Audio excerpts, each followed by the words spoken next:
It's okay. I'm a little boy from South Carolina. I can talk pretty loud. I think they can hear me. But I want to thank everyone for being here. I think maybe by the judging at this crowd, folks who are planning CPAC will realize next year that the fight against radical Islam and what it will take to keep this country safe and looking at the issues coming from the Mideast are pretty important. It probably needs to be on the main stage. But I want to thank y'all for being here. The way we're going to do this today is we've got a great panel. I'm going to introduce them to you. I think you'll probably recognize them and be familiar with their background. Going to talk a little bit about that and their background. What we're going to do is they'll talk about 15 minutes each. I'll talk a little bit before, a little bit after, wrap up, and then we're going to take it. We're going to do some Q&A. And I know the title they talk about what was it? The Middle East, ISIS, Iran, and the 30 Years War.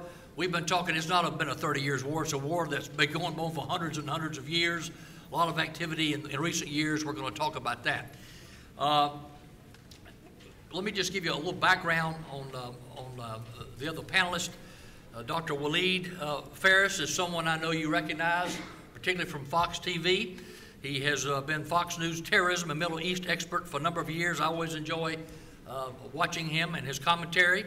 He's professor of global strategies here in Washington, D.C., and really an international expert on conflicts and terrorism, and has been an advisor for a number of years, going back to 2007 for the U.S. House of Representatives Caucus on Counterterrorism, and was one of Mitt Romney's senior advisors on foreign policy and national security in the 2012 campaign. And I admire him because he's an author of 14 books. The most recent book, The Lost Spring, U.S. Policy in the Middle East and Catastrophes to Avoid. And the reason I admire him because my first book I've ever written was just released this week, The New Terrorism, How to Fight It and Defeat It, where we look at the history of radical Islam, why they're doing what they're doing, where are the real threats to the country from a cyber security standpoint, bio, EMP, securing the borders, what are the right kinds of countermeasures we need in place, and how do we pay for that without going broke. So anyhow, and my book is in the bookstore, and all proceeds, I got to tell you this, all proceeds go to the National Guard Education Foundation, and they're administering scholarships without any administrative cost or fees for children whose parents were guardsmen and killed in the War on Terror. The other person we have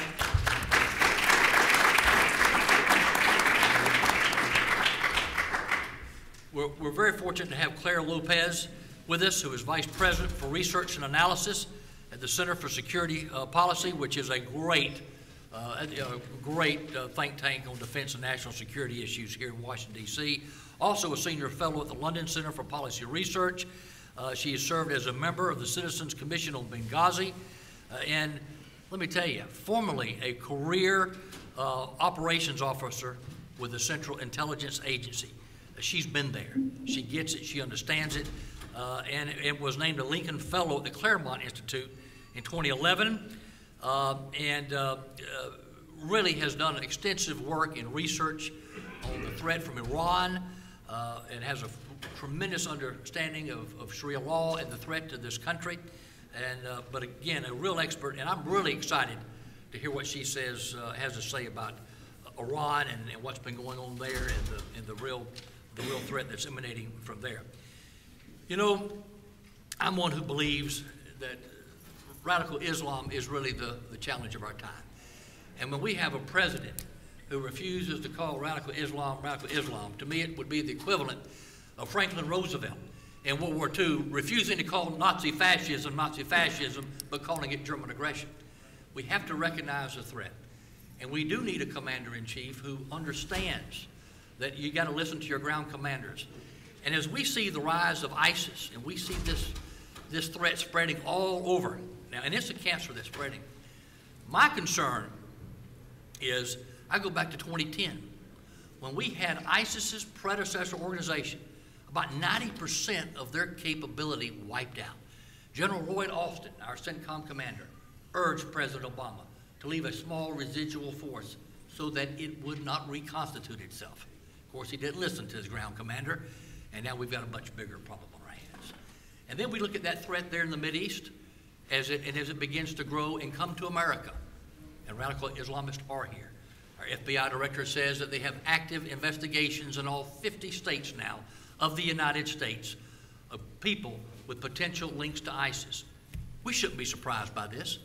In 2011, the FBI director at the time, Robert Mueller, testified that in 2010, 59,000 people were apprehended illegally trying to come to America from countries other than Mexico. These included Somalia, Syria, Lebanon, Iran, and I can go on and on. Those people were not coming here as part of some church outreach mission program to the United States. They're coming here to do harm. My question is, where are the ones who were not apprehended? And then I see now, when we have someone like King Abdullah stepping up to the plate, someone of Jordan, someone I first met 20 years ago when he commanded Jordan's special forces. And let me tell you, he's the real deal. When I see him trying to take the fight to radical Islam and to the jihadists, and the United States not giving him what he needs, this is unbelievable. It's unbelievable what's happening right now. So I'm excited about this panel, and I want to turn over to Walid here and let him really give you a lot of the history and the flavor for the Mideast, what's been going on, why it's been going on, and bring it up. I think he's also going to focus particularly on these last 6 years. Walid. Thank you.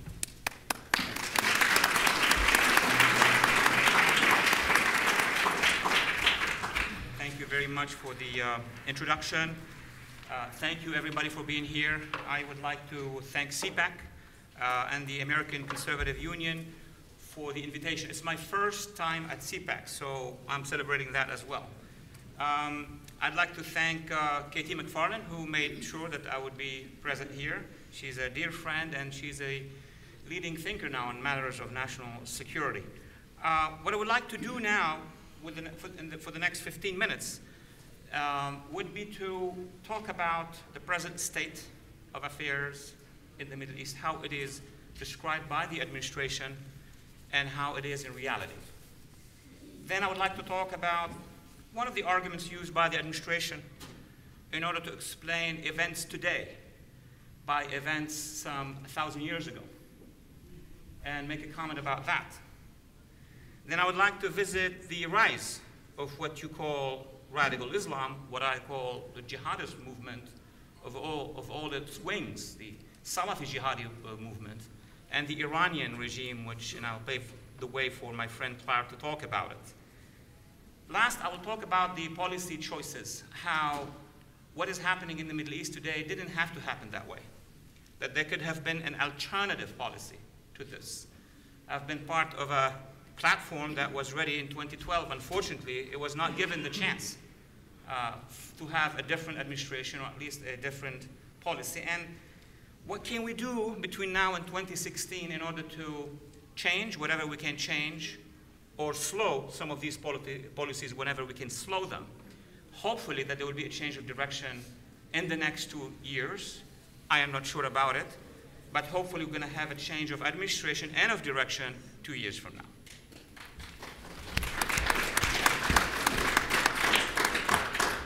I don't have my books here. I was too late for the paperwork, so I'm just publicizing for some of my books. The Future Jihad is the one I would recommend the most for beginners. It was followed by the War of Ideas and the Confrontation. But the ones I'm going to be talking about today are going to be one that projected and the second that projected further very quickly. The one that projected was published in 2010, was titled The Coming Revolution. That was 1 year before the Arab Spring. So I'm very happy to say, and I can say very clearly, that this was the book that, I don't want to use the term predicted, that's not good in political science, but projected the events in the Middle East, the upheavals, the rise of civil societies, then the race between civil societies, seculars, and democratic forces on the one hand, and the Islamist movement of all kinds on the other hand, across North Africa and the Middle East. And my last book, which was published last year, had many anchors smiling because of the subtitle. The book made the case that there was a spring, it was lost. And I was wondering if we can influence US policy in the Middle East so that we can avoid the catastrophes But since the publishing of the book last March, we had many of these catastrophes ongoing and growing and expanding. That's why the anchors were always saying we were not able to avoid these catastrophes, so what to do now? If we look at the catastrophes in the Middle East very quickly, we hear on the one hand the administration, its spokespersons, the think tanks that supports them, making the case that everything is fine in the region, or so. And that on the one hand, the deal with Iran is working. We need not to disturb that deal. That civil societies in the region are very happy with US foreign policy. We have helped them to do the change. And that basically any risk we take right now in changing foreign policy is going to crumble all the good things that are happening. That's on a different planet, I guess. Most of us here know that on this planet, in this region, the situation is absolutely different. First of all, the administration argued that Al-Qaeda is down, is going down. That's what we heard from 2012 and even before that.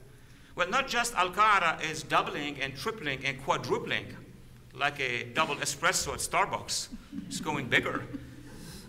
It had given birth to another bigger monster, Daesh, the Islamic State of Syria and Iraq, which by itself has quadrupled over the past 9 months. I don't want to go over all the details, but it's clear. You don't need a political scientist to realize that the extent of the jihadi activities in the Middle East is now becoming a worldwide problem. Across the region, across the world, stretching from Tunisia to Libya to Iraq, and now getting stronger in Yemen, Somalia, and of course in Pakistan and in Afghanistan. But if you take country by country very quickly, you will see that the Iranian negotiations have not been except a maneuver by the regime, as my colleague will detail, to gain time, and to gain time to create better, stronger, wider strategic assets, and to support their allies across the region. But from the perspective of case-by-case country, what's the situation? It's very easy to see. We have media reporting today, and social media. If media doesn't report, social media make sure that we know about it. Tunisia is fighting the jihadists in the south of the country. In Libya, you have the jihadists in control of 1/3 of the country, between Derna, Benghazi, all the way down to the south, having been committing atrocities, not just against Libyans, but most recently against Egyptian citizens, who, by the way, yes, they were cops. In Egypt, a battle is taking place in the Sinai between the Egyptian armed forces and those jihadists, some of which are now linked to ISIS, to Daesh. In Jordan, we see a mobilization of the Jordanian armed forces and people, in this case, against ISIS in Syria and in Iraq, especially after the episode of the burning, of the medieval burning of a Jordanian pilot. Syria, I would need maybe a whole hour to describe the atrocities that you can see very clearly on YouTube and on international media. 220,000 Syrians have been killed, mostly civilians, by all players, because the original players are gone. The civil society demonstrators, the ones we should have helped, the ones we should have been with in the beginning, the first 6 months, and we have abandoned, are gone, are basically hiding, being killed. The major players, either way you go, are bad players. On the one hand, you have a regime that has been very clearly on the side of dictatorship and bloodshed against its own people. And you have on the other side, al-Nusra linked to Al-Qaeda and ISIS stretching from Iraq into Syria. So wherever you go, unfortunately in Syria, it is bad news. I don't see where the good news are coming from. So is the case in Iraq, whereby 1/3 of the country is under the jihadists, and the southern third that we are now equipping and training, the Iraqi government is under the influence of the Iranian regime. If we look at the few pieces resisting in civil society, should it be the Kurds in the north or the minorities in the north and in Syria, they are barely resisting. And the news we got a few days ago about the kidnapping and and now the mistreating, obviously, of the Assyrian Christians, of the Syria Christian, and before that, the genocide against the Yazidis, it's all atrocious. Then you go down to Yemen, and then you see that in Yemen they have two bad news. One is the doubling of Al-Qaeda size. The administration made the case that we have defeated or shrunk or pushed back against Yemen, against Al-Qaeda in Yemen. Drone after drone after drone by eliminating Al-Awlaki. Yes, Al-Awlaki was eliminated, but then 10 Al-Awlakis are up and running. On top of that, you have Iran now unleashing an ally, the Houthis, who have seized half of Yemen. They're almost on the coast of the Red Sea and the coast of the Indian Ocean. That means Iran and Al-Qaeda are in control of the southern tip of the Arabian Peninsula. I could go on and on. I need to only mention Boko Haram and what's happening also in that part of Africa. That's the ISIS of Africa. That's the Taliban of Africa. And last, we are preparing to leave Afghanistan. As we left Iraq, and behind us in Iraq rose pro-Iranian cabinets, and then jihadi ISIS worse than Al-Qaeda, I'm afraid that as we are leaving Afghanistan, it's not going to be left to social democrats or conservatives or liberals. It's going to be left to Taliban advancing. So across the board, ladies and gentlemen, we are witnessing catastrophes. Now, I'm jumping 1,000 years or more back in time. Why? Because the president, while talking about the situation in the Middle East, in one of his statements said, you know, ISIS is bad, but look what the Crusaders have done 1,000 years ago. I usually don't debate historical issues, but if I see a major strategic mistake being made with that size, I definitely have to opine on this. Crusaders, Mr. President, were nothing but a coalition of those Western nations, we like it or not. These are the ancestors of what today are the governments of NATO. These are the coalition of what was international relations then, and as bad as they have done in terms of mistreating people, obviously we have to recognize that. But the Crusaders were in a confrontation with another empire. They were not in a confrontation with Boy Scouts. They were in a confrontation with the Caliphate. Any professor of Middle Eastern studies would tell you these were the international relations of the time. If you want to compare the jihadists of today, you compare them to the National Socialists of the 20th century, the Nazis. You would compare them to the fascists. You would compare them to the Japanese militaristics. Because these were anomalies in 20th and 21st century for those remnants of these forces. So there was an empire that grew out of the caliphate, that created a caliphate. These are facts. I mean, these are facts that are found not just in English and in French and in German, they're found in Arabic.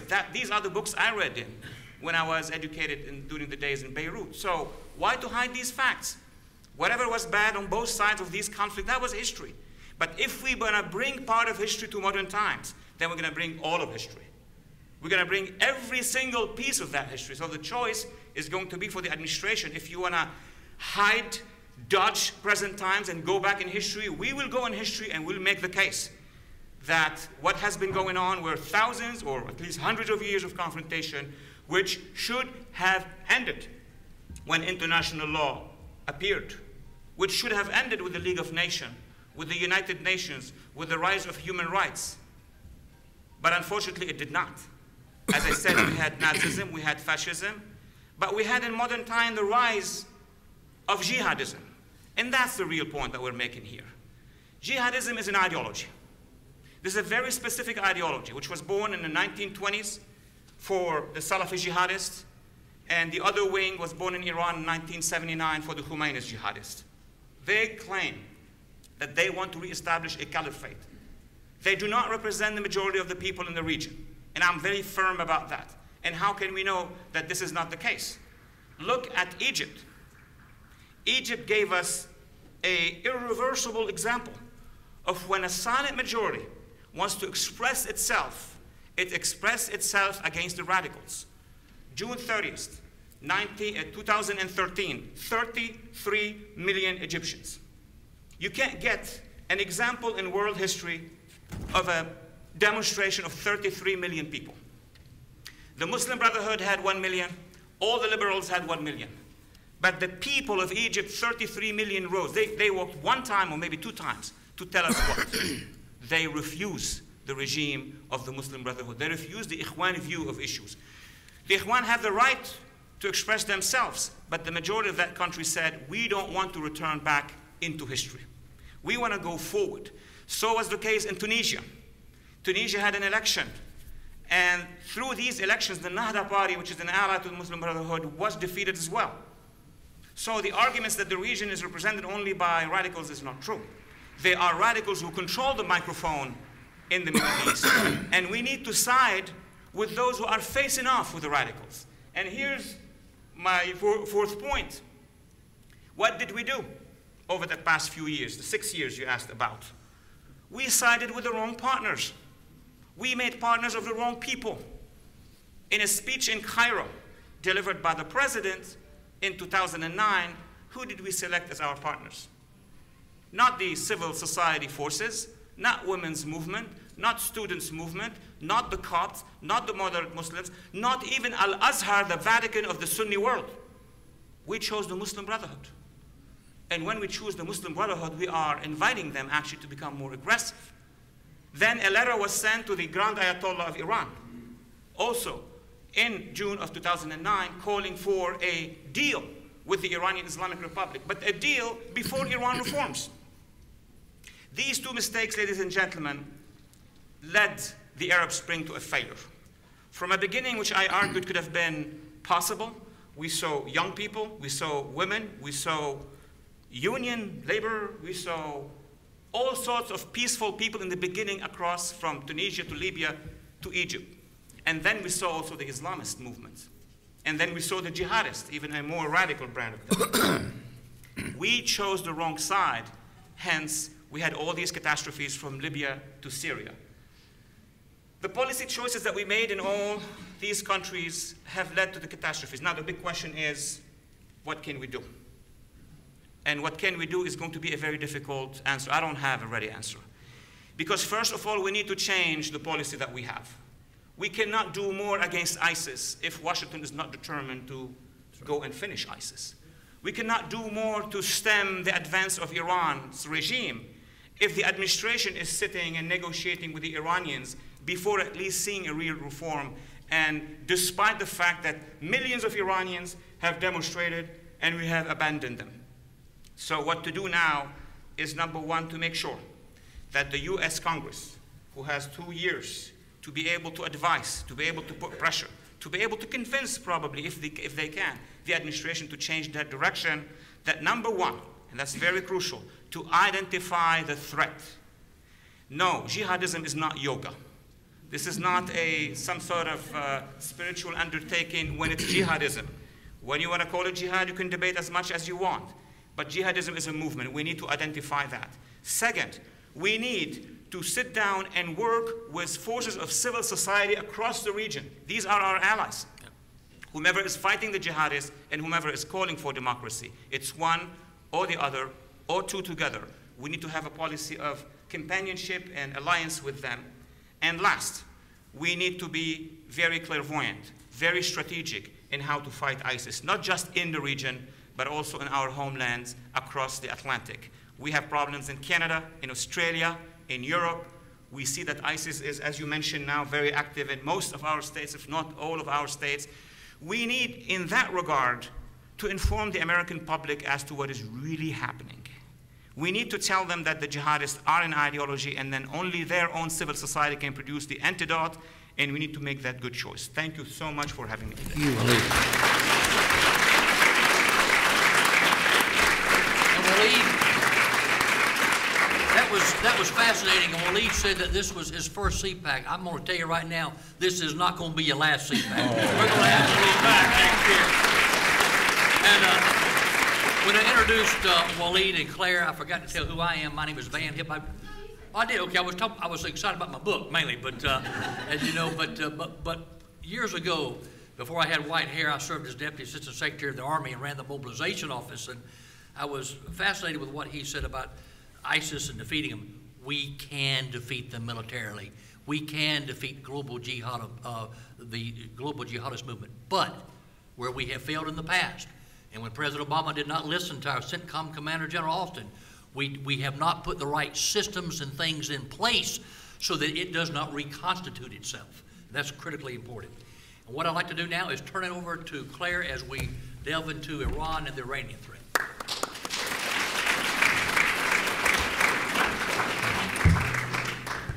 Thanks so much, Van. Thank you for all of you who are being here today. I mean, especially those of you having to stand for the whole hour. Thank you. Appreciate it very much. This is my first CPAC, too. And so I'm just as pleased as Walid to be here, with thanks to the American Conservative Union and the CPAC leadership as well. So as Walid talked about the global jihad movement, and drew the historical scope of that for us, going back, really it goes back to Muhammad. Muhammad was the first jihadi. He launched the first global jihad movement. And everything that we are seeing happen now, historically, and also over the last 1,300 plus years, is taken almost directly from the life of Muhammad. And anyone who has actually read that biography, as I have, knows what's in it. But I want to focus on the Iranian side of things. This is the Shiite side of the great Islamic divide. As you probably know, the Sunnis are the larger part of Islam, maybe 85%, and the Shiites perhaps number around 15%, but they are concentrated in Iran. Elsewhere, they are represented across the Middle East and the Persian Gulf, but concentrated in Iran, which is overwhelmingly Shiite. Now, the connection here to our topic and how Van described the topic we were given, Iran, Israel, Islamic State, and the 30-year war, and I was the one who wrote back to him, and I said, 30 years? I think this goes back a little farther than that, and he immediately agreed. This goes back to the time of Muhammad. The Hijrah, when he moved with his small band of followers from Mecca to Medina, was in the year 622. And this has been going on ever since. But the Iranian part of it is what we want to focus on here. Iran is a jihadist state, not because I said so, because their constitution says so. The Iranian constitution names the state, describes the state as a jihad state dedicated to the global spread of the Iranian revolution. You can find that constitution online. It's in English. It's easy to find with a Google search. They also quote in the preface or the prelude to that constitution, verse 860 of the Quran, which says, "Make ready your forces to the utmost of your power, including steeds of war, to strike terror into the hearts of the enemy." That's in the preamble of the Iranian constitution. Now, anyone who looks at the behavior of this regime, which goes back to 1979, which is 35 plus years now, 36 years, can see that they have been trying, this regime, the mullahs regime, has been trying to fulfill the obligations of that constitution ever since. Now, we have seen them since the institution of this regime embarked on global conquest. They began in the region. They have spread tentacles far and wide, often by proxy. Hezbollah is the terror proxy, one of the terror proxies of Iran, and it has representation in 70, 80 countries around the world, including the Western Hemisphere, North, Central, and South America. That export of the revolution is the obligation of the regime that they have set for themselves.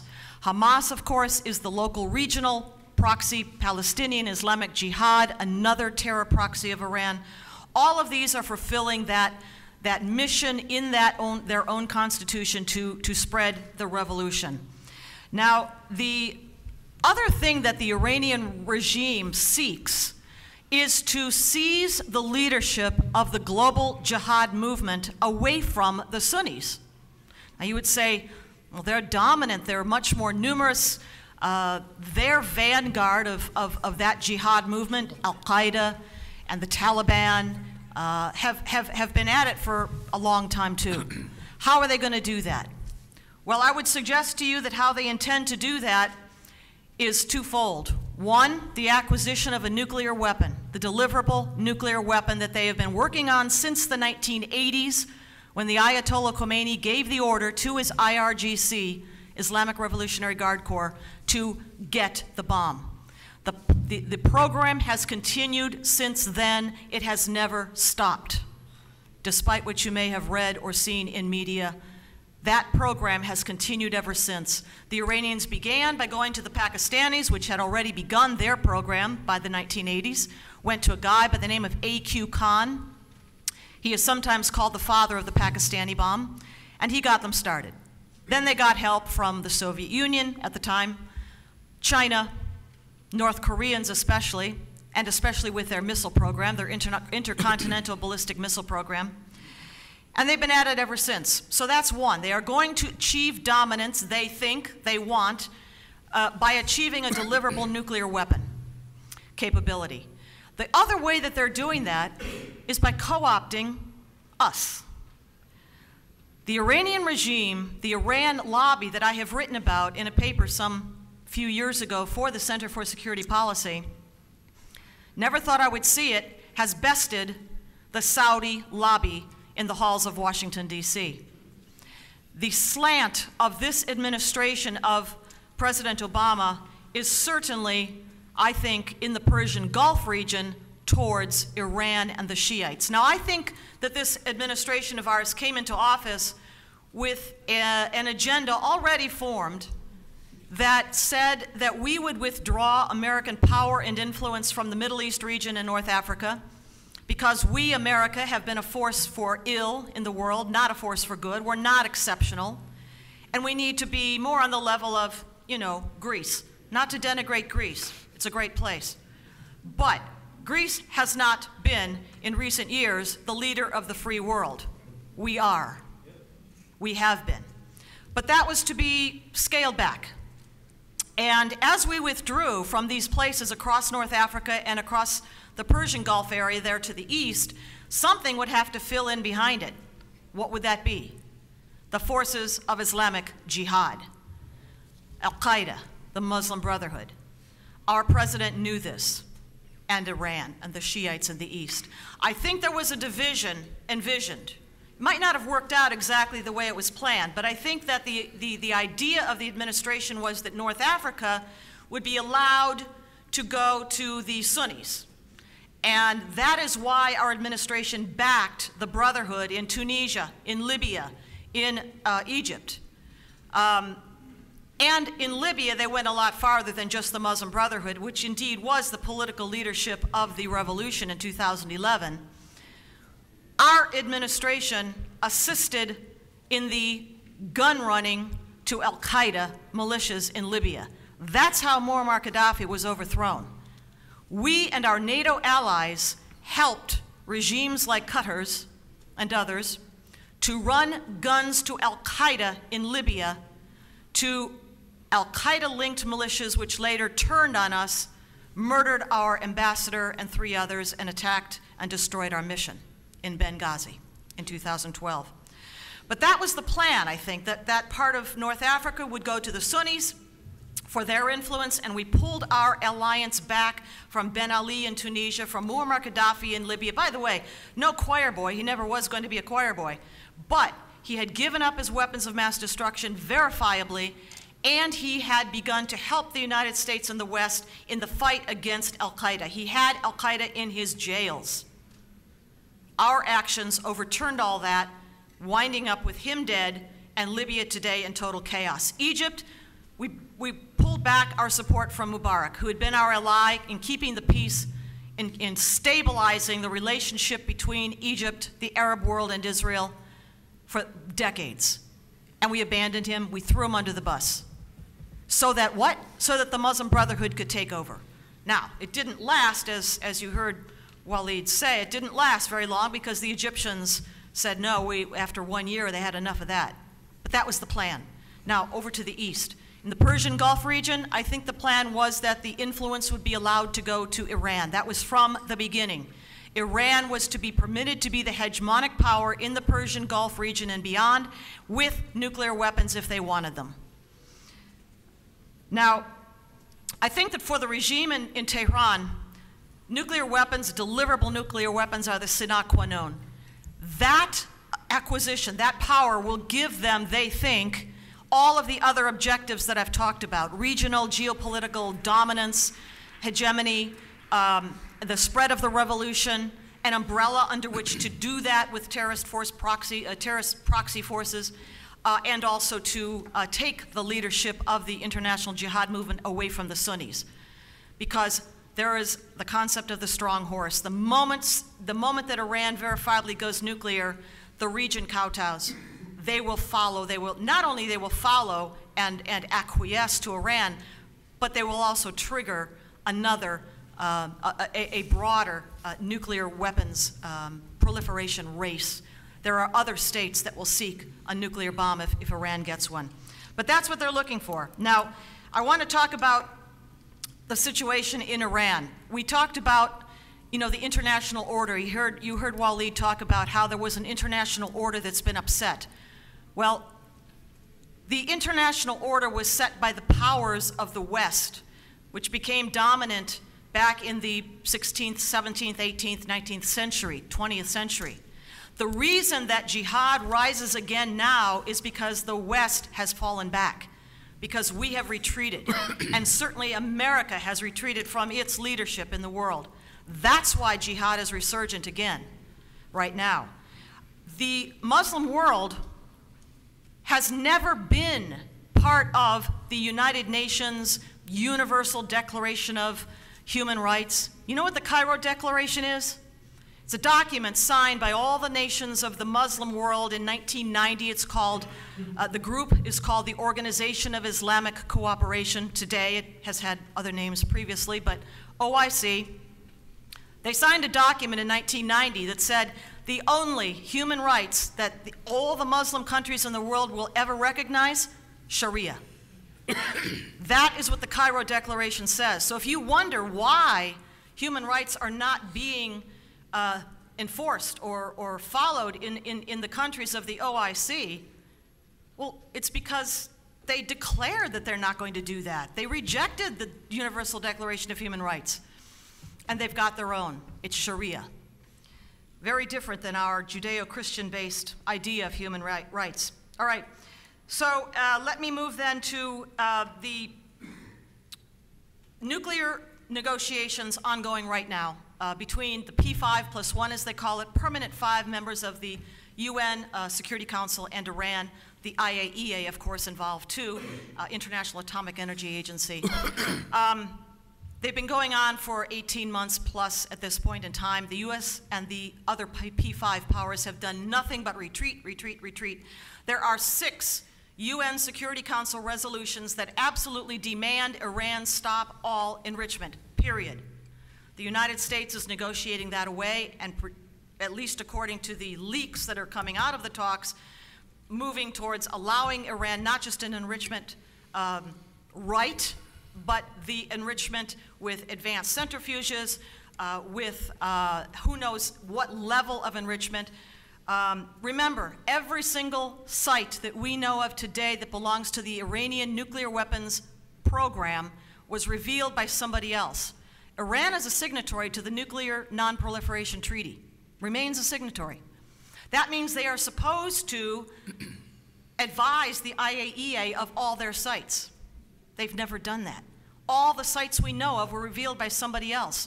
The opposition, Mujahideen-e-Khalq, National Council of Resistance of Iran, satellite imagery maybe, intelligence agencies, but not the Iranians. They've fallen back on they have violated their obligations. So in that regard, the negotiations, as you heard Walid say, are to buy time to get to their objective, which is deliverable nuclear weapons. And no, it's not just for Israel, even though they have said time and again they want to wipe Israel off the face of the map. They now have ICBMs, intercontinental ballistic missiles, with the range to reach continental United States from Iran. Right now, they have them. They also have warheads. Only question left, have they married the two? Not an easy thing, a technological hurdle to be sure. So all of the negotiations that we can see are granting concession after concession to the Iranian regime. allowing it to buy time. They get to keep their enrichment, they get to keep their centrifuges, they get to make more centrifuges, they get to design more advanced centrifuges, and they don't have to stop production at Arak, which is a plutonium heavy water reactor site. They don't have to give up anything at Natanz, the underground enrichment site. They don't have to give up Fordow. They don't have to give up, allow the IAEA to inspect at Parchin, where they've never allowed them to go. And oh, by the way, earlier this past week, there was an announcement made at the National Press Club that I attended, and that was about another site that nobody had known about before. It's called Lavizan 3. The NCRI revealed this one now. It is near Tehran, in the northeast suburbs of Tehran. It's an underground enrichment site with advanced follow-on generations of centrifuges in it that the IAEA did not know about before, and we're still negotiating with them.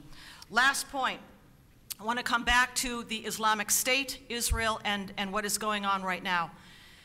The relationship, as you may or may not know, between Iran and Al-Qaeda, yes, Al-Qaeda goes back to 1990, when all of the jihadis of the world, jihadi jamboree in Khartoum, Sudan, under the leadership of their president, still president today, Umar al-Bashir, he brought the PLO, the PFLP, he brought the entire Iranian leadership, president, IRGC commander, intelligence chief, all came to Khartoum, where they met with Osama bin Laden, Ayman al-Zawahiri, who were in safe haven there at the time. Hezbollah also came. That is where the introduction was made between Iran, Hezbollah, and Al-Qaeda. Osama bin Laden said to the Iranians, you know, I like what your Hezbollah boys do with explosives. Can you teach my guys? And Iran said, yeah, we can do that. And there was the partnership born. From that, Khobar Towers, 1996. East Africa Embassy bombings, 1998. USS Cole, 2000, and yes, 9/11. So if we're thinking about a relationship in the Middle East between Iran and Al-Qaeda, and oh yes, by the way, that Khorasan group, that's Iran's branch of Al-Qaeda. That's Al-Qaeda in Iran. That's what Khorasan group is, although they went to Syria to do some recruiting. The relationship continues. Al-Qaeda's still in Iran. Yeah. I'm going to conclude here right away here. Look at where things are going in the Middle East in terms of the Islamic State. Iran is helping to defend its satrapies, its puppets. The only territory so far taken or controlled or seized by the Islamic State belongs to Iran, belongs to Iranian puppets, what used to be called Iraq and Syria. Iran is doing just enough to save Baghdad, save Damascus, and save its Shiite shrines from IS. But what is one of the #1 targets for both Iran and the Islamic State? It's the Riyadh royals. Why? Because they don't live up to the ideals of Islam. They live dissolute lives. They are not true practitioners of Islam. Therefore, they are considered by Islamic State to be not true Muslims. Both Iran and the Islamic State would love to take down Riyadh, would love to take down the Saudis. How about this? You've heard Mark Langfan, a good colleague of ours, talk about the Black Triangle. That is the triangle of the Persian Gulf where all the oil is. Some of it is on Saudi Arabia's east coast, up to Iraq, Shatt al-Arab, and then, of course, Iran. Iran would love to take over those oil fields. Shiites live there, by the way. IS is now moving around the Middle East through Jordan, destabilizing Jordan, possibly. If you think of a map, Jordan could be the back door to Saudi Arabia. This is what I'm thinking about. IS moves through a destabilized Jordan to the west, then cuts south straight down the Red Sea Highway, coastal highway of Saudi Arabia, Jeddah, Mecca, Medina. Think about that. What can we do about all this? This is horrible. We got to give you some kind of hope and solutions. Light up the switchboards, the email boxes, everything you can think of, text, social media, of your representatives to tell them that the Senate, the US Congress, must absolutely have a say in the nuclear negotiations that are ongoing between the US and Iran. That the United States Congress must have a role in deciding how that agreement, if there is to be one, is finalized. That is the #1 thing I think you can do right now. Thank you very much. That's good. Thank you. Amen. And let me tell you, that's a call to action for CPAC, and a great idea, Claire, great idea. And I got to tell you, I agree with you. The United States has retreated, and we continue to send all the wrong signals, and including cutting our U.S. military. Our Army today is at its lowest level since before World War II. Again, sending all the wrong signals. And I particularly liked what you said in talking about both the missile technology and the nuclear technology of Iran and where they're getting it. When you take the Iranian Shahab missile and begin to take it apart piece by piece, guess what you see? The Taepodong missile from North Korea. Surprise, surprise. And Walid, I like what you said about Boko Haram and what they're doing to really imitate the tactics of ISIS. Of course, Boko Haram, an affiliate of Al-Qaeda, but what they're doing. One of the things I actually mentioned in my book, the country of Niger, which has one of the world's largest uranium reserves. We've got to work with France because Niger got their independence from France back in 1960. We've got to work with the French and others to get that uranium out of there. The 9/11 Commission said that 9/11 was a failure of imagination. We've got to think outside the box and get ahead of this. Guess what's happened the last couple of weeks? Boko Haram has begun border attacks on Niger. So again, I think we've got to think ahead. Closing, Edward Gibbon wrote in his epitaph on ancient Athens, in the end, more than they wanted freedom, they wanted security. They wanted a comfortable life, and they lost it all. Security, comfort, and freedom. When the Athenians finally determined not to give to society, but for society to give to them. When the freedom they wished for most was freedom from responsibility, then Athens ceased to be free. Will history one day say the same for us? Make no mistake, America is the last best hope for freedom for mankind.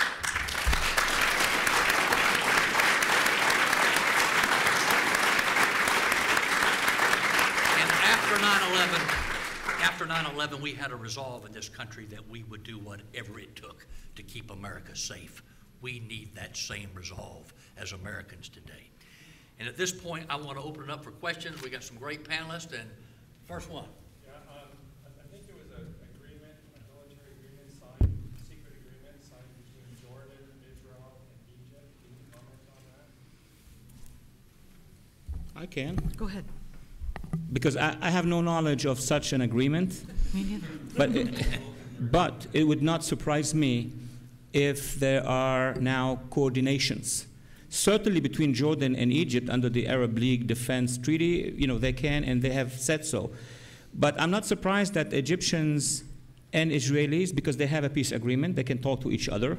So if there is a threat directed to each one of them, it's very legitimate under international law that they would coordinate. And so goes for the Jordanians. So while I don't have information about a secret agreement, I'm not surprised that they would cooperate and coordinate. And it may not be just those three countries, but others as well. Oh, then. The baseball cap. All right. One for each of you, Claire.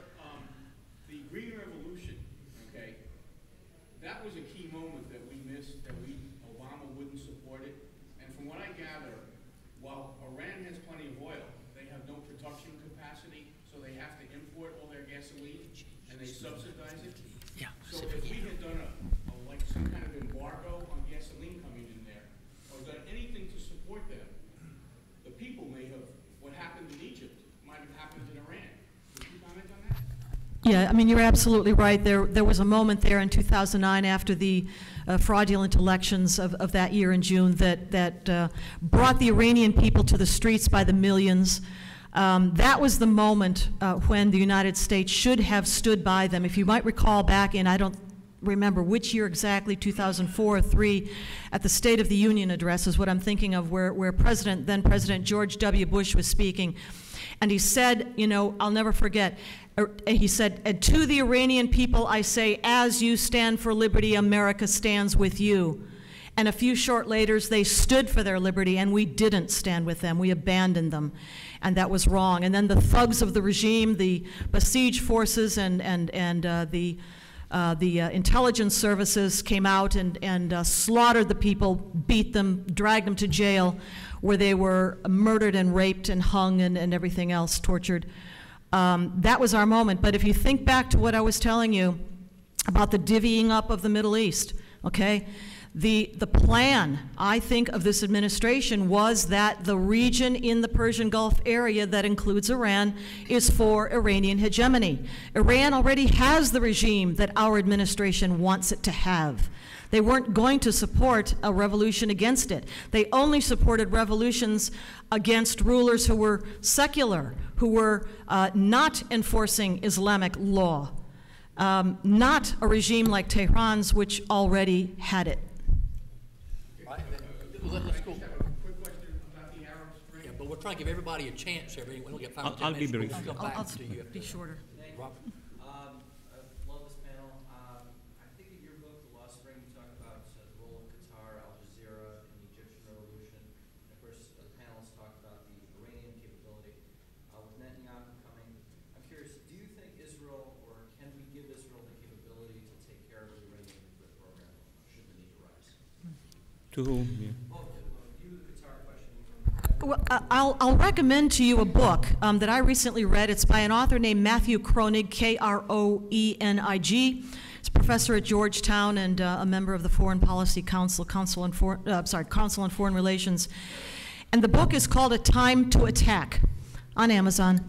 And in the book, he describes the United States and others having gone through every other possible means of curtailing the Iranian nuclear program, diplomacy, and the possibility for containment, and the possibility for sanctions, and the possibility for deterrence, and all that. And he comes to the conclusion in the book and afterwards, where we have spoken too, that the only thing left that will stop this regime in Iran from acquiring a deliverable nuclear weapon is a military attack. Now, the Israelis, obviously it's existential for them.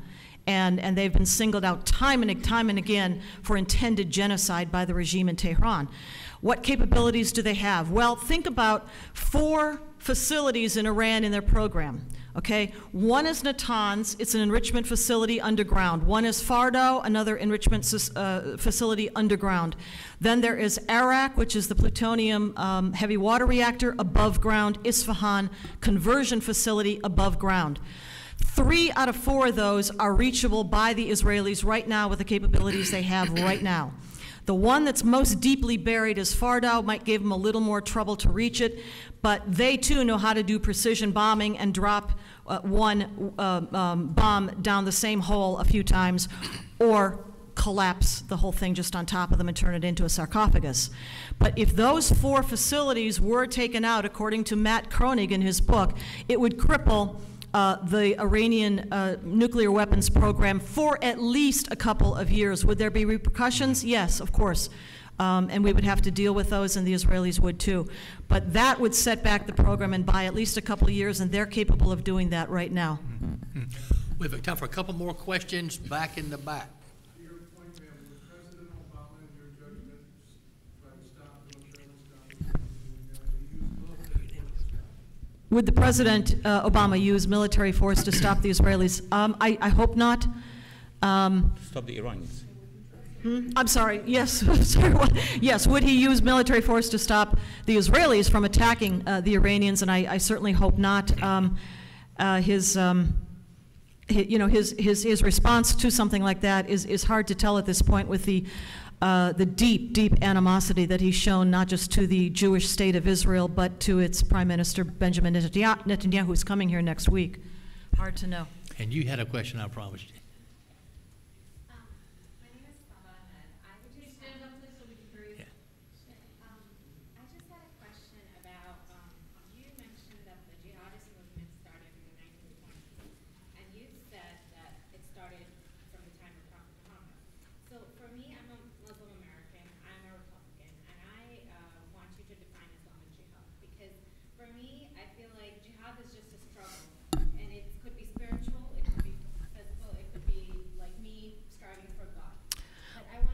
Right.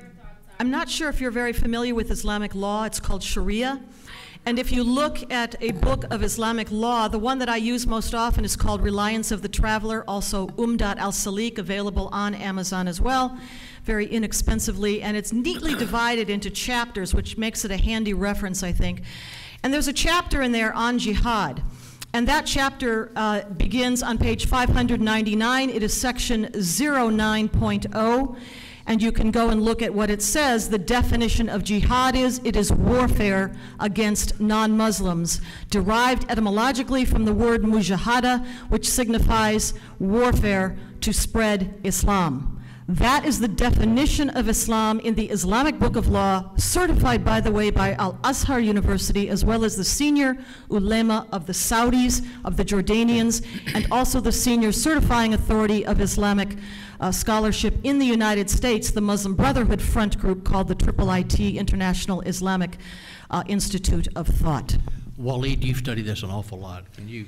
Yes. Well, let me answer it the way I do in my books, in my public statements. I do not go, actually, myself to the level of theological discussions when I'm discussing geopolitics. So let me be very clear.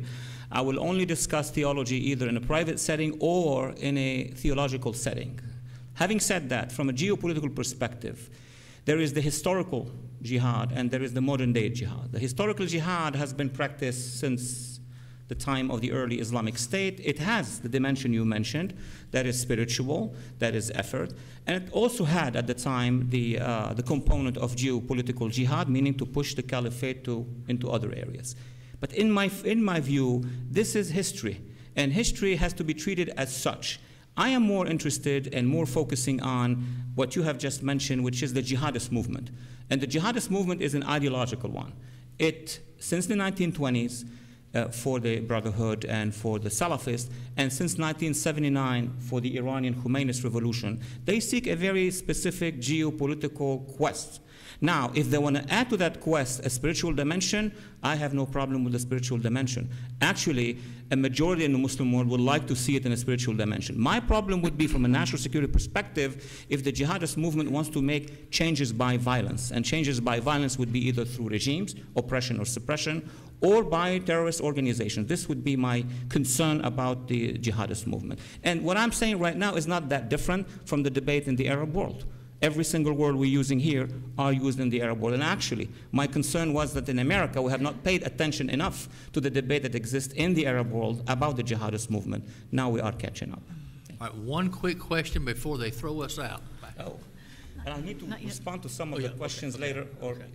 Yeah, with regard to Iran, because that is a very important question that was asked. Let me give my little tip. And I would like to be as precise as possible and the best way I can. We know that there are two realities. Reality number one is that this administration and this Israeli government do not see eye to eye on things, right? This is reality. So we're not going to be crying about it. It is a reality which is going to be there for the next 2 years. So within these 2 years is the question, will Israel launch a preemptive strike on Iran? I guess that's the concern that everybody is dealing with here. In my modest assessment, I think that the Israelis understand that to make such a decision, it is going to take in Iran a dramatic move that Clare has talked about. Iran has the missiles, and it can develop the nukes any time of its chosen much faster than what we think. So it's really in the hands of the Iranians. If they decide that they're gonna put the bomb on the missile and deploy them, I think the Israelis this time, and we know it, it's not anymore a secret, will strike or will take measures and then make the phone call to Washington, D.C. I think that is going to be the case. But it's not going to be easy because the Israelis, let's be very, very attentive here. The Israelis knows that the strike is not going to only come from Iran. It's going to come from Hezbollah. It's going to come from Hamas. It's going to come from Assad, who would love to turn his missiles in. So they know that their airfields, that their areas are completely covered. I mean, think of these realities. Hezbollah can reach all the way to Tel Aviv. Hamas can reach all the way to Tel Aviv. It's completely covered. So to take such a measure, the Israelis would have to think that this is it, this is the last resort. And I don't think at this point in time they are close from this last resort. That would be my most objective analysis. But Walid, if they get to that point, I would call that leadership on behalf of Israel. But the motion for me, we have run over time, but I want to thank everyone for being here. Thank you. Thank you so much.